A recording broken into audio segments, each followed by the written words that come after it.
Video like जरूर कर लीजिए और ऐसे वीडियो लगातार फ्री में पाने के लिए चैनल को तुरंत सब्सक्राइब कर लीजिए और बेल आइकन को जरूर टैप कर लीजिए ताकि आगे भी सारे वीडियो आपको मिलते रहे। यूट्यूब में फॉलो करते हैं तो प्लीज ये वाला फ्री टेलीग्राम चैनल जरूर ज्वाइन कर लीजिएगा। सारे नोटिफिकेशन सारे अपडेट यहीं पे आते हैं, ध्यान रखिए। स्वागत है आपका सी सेट प्रिपरेशन के इस यूट्यूब चैनल पर। यह study for civil services by Gyan sir द्वारा संचालित एक फ्री इनिशिएटिव है। यहाँ पर आप किसी भी स्टेट पीसीएस के सी सेट एग्जाम की कंप्लीट तैयारी कर सकते हैं। आज की इस क्लास में हम लोग यूपी पीसीएस 2024 के लिए हिंदी के प्रैक्टिस सेट को कवर करेंगे, जिसका कि सेकंड पार्ट है। आपने अगर फर्स्ट पार्ट नहीं देखा है तो आप इसको चैनल में जा करके देख लीजिएगा। चलिए स्टार्ट करते हैं अपने आज की इस क्लास को। अगर आप हमारी टीम के पैड कोर्सेज से जुड़ना चाहते हैं तो ये नंबर दिया गया, आप इन दिए गए नंबर से संपर्क कर सकते हैं। इसके अतिरिक्त ये ज्ञान सर का व्हाट्सएप नंबर है, यहाँ से आप व्हाट्सएप के माध्यम से संपर्क कर सकते हैं। आप हमारे टीम के पैड कोर्सेज से जुड़ करके एकदम डेडिकेटेड तरीके से कंप्लीट तैयारी कर सकते हैं अपने स्टेट पीसीएस परीक्षाओं की। तो आप इन नंबर्स पे संपर्क कर लीजिएगा। इसके अतिरिक्त आप प्ले स्टोर से study for civil services application को ज़रूर इंस्टॉल कीजिएगा। चलिए अब स्टार्ट करते हैं अपनी क्लास को। देखिए पिछले क्लास में हम लोगों ने 20 तक के प्रश्नों को हल किया था। अब 20 के आगे हम लोग बढ़ते हैं। 21 से 25 तक के लिए यहाँ पे निर्देश दिया है। अधोलिखित गद्यांश को ध्यान से पढ़िए और प्रश्न संख्या यहाँ पे 21 से 25 रहेगा तक के उत्तर इस गद्यांश के आधार पर दीजिए। आपको ये गद्यांश पढ़ना है और इससे जो प्रश्न पूछे जाएंगे उसका उत्तर देना है। तो चलिए गद्यांश को समझते हैं। देखिए लोभ चाहे जिस वस्तु का हो, जब वो बहुत बढ़ जाता है तब उस वस्तु की प्राप्ति, सानिध्य या उपभोग से जी नहीं भरता। मतलब यहाँ पे जिक्र किया जा रहा है अगर जब किसी वस्तु का लालच बहुत ज्यादा बढ़ जाता है तो आपके पास वो वस्तु आ भी जाती है, आप उसका उपयोग भी कर लेते हैं, लेकिन फिर भी आपका जी नहीं भरता। मनुष्य चाहता है कि वह बराबर बार बार मिले या बराबर मिलता रहे। मतलब मनुष्य को ऐसी इच्छा उत्पन्न होती है जिस चीज की लोभ रहती है वो लगातार उसे मिलती रहे।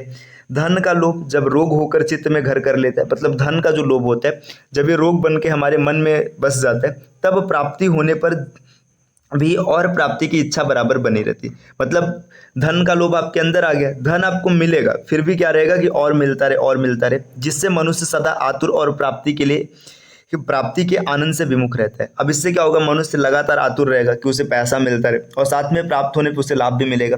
जितना नहीं है उतने के पीछे, जितना है उतने से प्रसन्न होने का उसे कभी अवसर ही नहीं मिलता। मतलब देखिए जो नहीं है उसके पीछे भागेगा। अब इसमें क्या होगा कि जितनी चीज उसके पास है ना उसका वो कभी लाभ ही नहीं ले पाएगा। उसका सारा अंतःकरण सदा अभाव में रहता है। मतलब हमेशा उसको ऐसा लगेगा मेरे पास कमी है, मेरे पास कमी है। उसके लिए जो है वह भी नहीं है, जितनी चीजें है वो उसका उपयोग नहीं कर पाएगा तो वो भी नहीं है। असंतोष अभाव कल्पना से उत्पन्न दुख है। अतः जिस किसी में यह अभाव कल्पना स्वाभाविक हो जाती है सुख से उसका नाता सब दिन के लिए टूट जाता है। मतलब बताया जा रहा है कि जो असंतोष की भावना है ये दुख की सारी जड़ है। अगर आपके अंदर ये भावना उत्पन्न हो गई तो सुख से आपका सब दिन के लिए नाता टूट जाएगा। न किसी को देखकर वो प्रसन्न होता है और न उसे देखकर कोई प्रसन्न होता है। मतलब वो किसी को देखेगा तो वो भी खुश नहीं रहेगा और उसे भी देखकर कोई खुश नहीं होगा। इसी से असंतोष सात्विक जीवन का अंग बताया गया। मतलब असंतोष ही जीवन का अंग है, ऐसा यहाँ पर वर्णन किया गया। तो देखो इस पूरे पैसेज में लोभ, लालच, इच्छा, असंतोष इन सब चीजों के बारे में बात किया गया है ना। कुल मिला जुला के यहाँ पे दुख देने वाली चीज, जैसे जिससे दुख की उत्पत्ति होती है उसकी जिक्र किया गया। तो चलिए देख लेते हैं प्रश्न क्या क्या। प्रश्न संख्या 21 आपसे बोल रहे हैं मनुष्य का अंतःकरण सदैव अभाव में क्यों रहता है ना।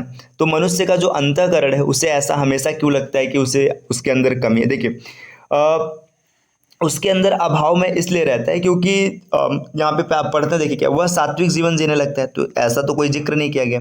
जितना है उतने से प्रसन्न होने का उसे कभी अवसर ही नहीं मिला। ठीक है, ये इसका सही उत्तर हो सकता है। ठीक है, और आगे देखते कुछ दिया इससे सटीक। ठीक है, लोभ की पूर्ति हेतु वह अनेक वस्तुओं की प्राप्ति कर लेता है, ऐसा भी जिक्र नहीं किया गया। आगे बोला जा रहा है जितना है उतने से वो प्रसन्न हो जाता है, ये भी नहीं। तो देखिए मनुष्य का अंतःकरण सदैव अभाव में इसलिए रहता है क्योंकि जितनी चीजें उसके पास है वह मतलब क्या करता है उसे उपयोग ही नहीं कर पाता, उससे प्रसन्न ही नहीं होता। तो इसका बिल्कुल सही विकल्प हो जाएगा बी। प्रश्न संख्या 22 में पूछा जा रहा है गद्यांश का सही शीर्षक क्या होगा। तो देखिए आपने जब गद्यांश पढ़ा तो हर जगह बात किया जा रहा था लोभ और असंतोष की। एक लोभ का बात हो रहा था और दूसरा असंतोष की बात हो रहा था। तो यहाँ पर अगर हम लोग देखेंगे तो गद्यांश का सही शीर्षक बन जाएगा लोभ और असंतोष, है ना। तो यहाँ पर देखिए असंतोष खाली नहीं होगा, धन लोभ नहीं होगा, लोभ और असंतोष विकल्प सी बिल्कुल सही हो जाएगा। चलिए आते हैं अगले प्रश्न पर। अगला प्रश्न आपसे पूछा जा रहा है गद्यांश में किस शब्द का प्रयोग नहीं किया गया। तो आपको ये वो शब्द बताना है, मतलब कौन सा ऐसा शब्द है जिसका प्रयोग नहीं किया गया। देखिए अभाव में इसका प्रयोग किया गया, अंतःकरण का प्रयोग किया गया और सात्विक का प्रयोग किया गया। जब 3 का प्रयोग किया गया तो अभावग्रस्त इस विकल्प का सही उत्तर हो जाएगा। अभावग्रस्त का प्रयोग गद्यांश में नहीं किया गया है। प्रश्न संख्या 24 नंबर का प्रश्न ये पूछ रहा है, सात्विक जीवन का अंग किसे माना गया? मतलब कौन सा ऐसा इसमें से घटक है जो सात्विक जीवन का अंग है? तो सात्विक जीवन का अंग देखिए असंतोष नहीं था, यहाँ पे देखिए परोपकार, यहाँ पे ये नहीं भक्ति, ये सब नहीं, तो इसमें सात्विक जीवन का अंग हो जाएगा संतोष, है ना। जब असंतोष सात्विक जीवन का अंग नहीं है तो उसका उल्टा हो जाएगा संतोष, ये सात्विक जीवन का अंग बन जाएगा। प्रश्न संख्या 25 नंबर का प्रश्न क्या कह रहा है, असंतोष किस प्रकार का दुख माना गया है? मतलब असंतोष जो है उसे किस प्रकार का दुख माना गया है? तो देखिए लोभ की पूर्ति न होने पर दुख माना गया, ये नहीं होगा, है ना। धन प्राप्त न होने का दुख माना गया, ये भी नहीं है। संतोष प्राप्त होने का दुख माना गया, ये भी नहीं है। तो हो जाएगा अभाव कल्पना से उत्पन्न दुख। आपने पैसेज पढ़ा था, वहां पे जिक्र किया गया था कि अभाव कल्पना से उत्पन्न दुख को असंतोष वाला दुख माना जाता है। चलिए अब बढ़ते हैं प्रश्न संख्या 26 की ओर। इसमें पूछा है अवगुंठन का अर्थ क्या है? तो अवगुंठन का देखिए बिल्कुल सही अर्थ होता है घूंघट, तो इसका विकल्प हो जाएगा ए। अगले प्रश्न पर आते हैं, प्रश्न संख्या 27 में पूछा गया जैसा करोगे वैसा भरोगे। वाक्य में सर्वनाम है, देखिए जैसा करोगे वैसा भरोगे, यहाँ पे संबंध बताया जा रहा है, जैसी करनी वैसी भरनी, वही बात है। तो संबंध में निज का कोई लेना देना नहीं, निश्चय का भी कोई नहीं है ना, पुरुषवाचक का भी कोई नहीं, तो यहाँ पे बिल्कुल सही हो जाएगा संबंधवाचक सर्वनाम, विकल्प सी, जैसा करोगे वैसा भरोगे।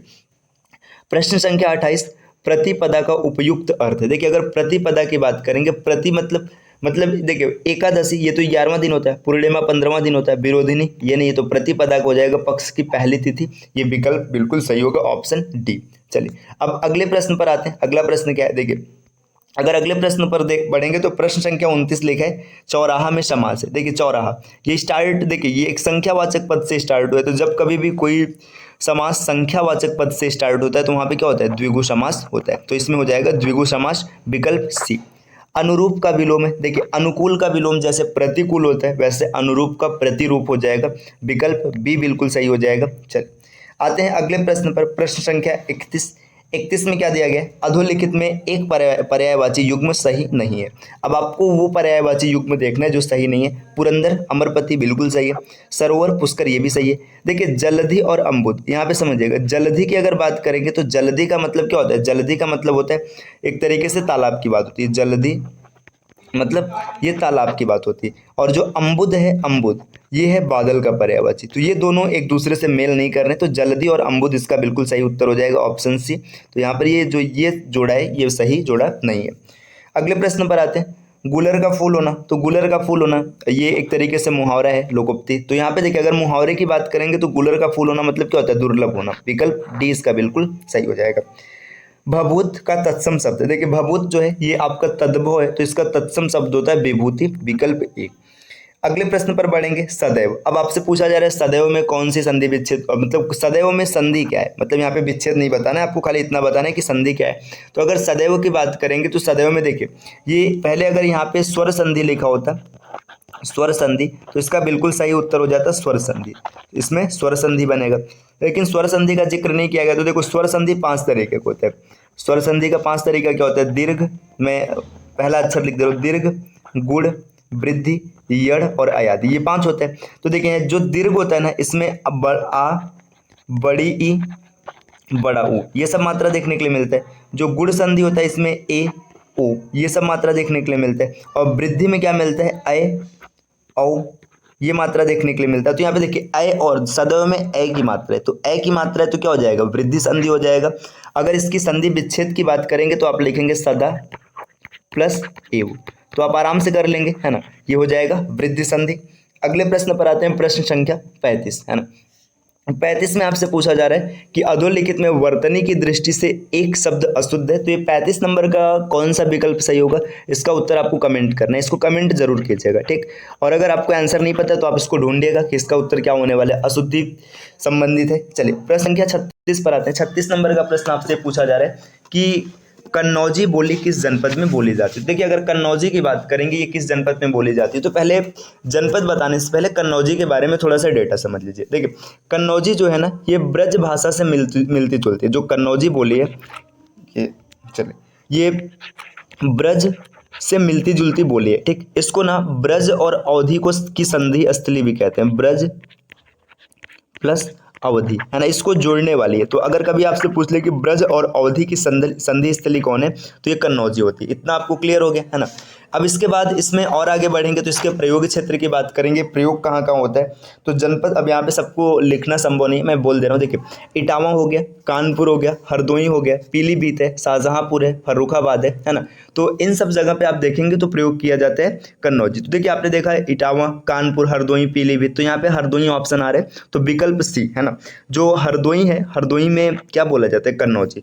बाकी जब हरदोई ऑप्शन हो गया तो मेरठ, देहरादून, इसके बाद मथुरा, ये सब नहीं बनेगा। तो कन्नौजी क्षेत्र जो है ये हरदोई में चलता है, मतलब कन्नौजी बोली जो है हरदोई क्षेत्र में चलता है। अगले प्रश्न की पर आएंगे, प्रश्न संख्या 37 में आपसे पूछा है निम्नलिखित में से एक भोजपुरी क्षेत्र नहीं है। अब आपको ये बताना है कि कौन सा ऐसा जिला है जहाँ पे भोजपुरी नहीं बोला जाता है। तो अगर भोजपुरी की बात करेंगे तो भोजपुरी से भी जुड़े कुछ टर्म्स आपको समझना चाहिए, जो आपको याद होना चाहिए।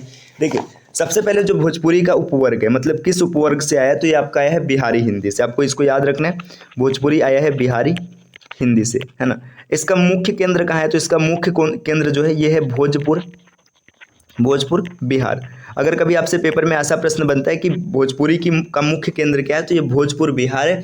अब बात करते हैं भोजपुरी का प्रयोग क्षेत्र क्या है। तो देखिए, भोजपुरी के प्रयोग क्षेत्र की बात करेंगे तो बनारस, जौनपुर, मिर्जापुर, है ना। देखिए, मिर्जापुर आ गया तो ये विकल्प सही नहीं होगा, है ना, ये कैंसिल हो गया, है ना। इसके बाद और आगे बढ़ेंगे, गाजीपुर, बलिया, देखिए बलिया भी कैंसिल हो गया, गोरखपुर, देवरिया भी कैंसिल हो गया। इसके अलावा और देख लेते कहाँ कहाँ बोला है, जैसे बस्ती हो गया, आरा हो गया जो कि पहले भोजपुर के नाम से जाना जाता था, बक्सर हो गया, रोहतास जिसको कि सासाराम कहते हैं, सारड़ हो गया, सिवान हो गया, गोपालगंज हो गया, चंपारण हो गया, है ना। तो ये सब आपका यहाँ पे भोजपुरी चलता है। ऐसे आप देखेंगे देवरिया, मिर्जापुर, बलिया, यहाँ पे भोजपुरी चलता है। तो इलाहाबाद में भोजपुरी नहीं चलता है, इसका बिल्कुल सही विकल्प हो जाएगा। चलिए अगले प्रश्न पर आते हैं, प्रश्न संख्या 38 नंबर का प्रश्न क्या कह रहा है। देखिए, फैजाबाद जनपद में बोली जाने वाली बोली है। तो यहाँ पे आपको ये बताना है कि फैजाबाद जनपद में कौन सी बोली बोली जाती है। अगर हम लोग देखेंगे, देखिए खड़ी बोली, तो खड़ी बोली के प्रयोग क्षेत्र की अगर बात करेंगे तो खड़ी बोली का जो प्रयोग क्षेत्र है ये मेरठ है, बिजनौर है, मुरादाबाद, रामपुर, सहारनपुर, देहरादून, अंबाला, है ना। तो यहाँ पे देखिए फैजाबाद की बात किया तो यहाँ पे खड़ी बोली कैंसिल हो जाएगा। क्यों कैंसिल हो गया, एक बार जनपद फिर से सुन लीजिएगा। देखिए, खड़ी बोली का है मेरठ, बिजनौर, मुरादाबाद, रामपुर, सहारनपुर, देहरादून, अंबाला, है ना।